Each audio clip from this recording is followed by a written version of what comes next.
Le drapeau soudanais flotte toujours sur la place, devant le quartier général de l'armée.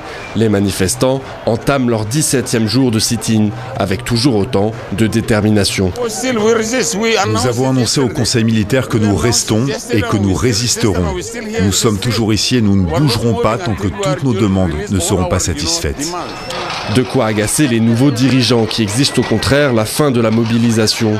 Pour le Conseil militaire, il est temps de lever les barrages et checkpoints improvisés qui, depuis plus de 2 semaines, paralysent la capitale. Pas question, répondent les manifestants, bien décidés à rester mobilisés. Tout ça était à prévoir parce que depuis un moment déjà, depuis la chute du tyran El-Béchir, le Conseil militaire piétine et veut garder le pouvoir pour lui seul.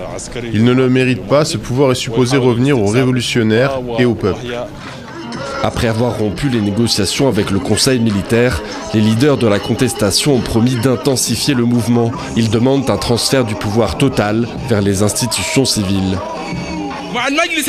Nous mettons fin à la coopération avec le Conseil et nous ne ferons confiance qu'à la légitimité du peuple.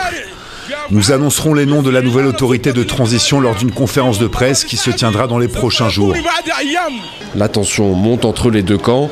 Craignant un dérapage, des dirigeants africains tiendront un sommet au Caire sur la transition dans le pays. Selon un bilan officiel, au moins 65 personnes auraient perdu la vie depuis les débuts de la contestation en décembre dernier.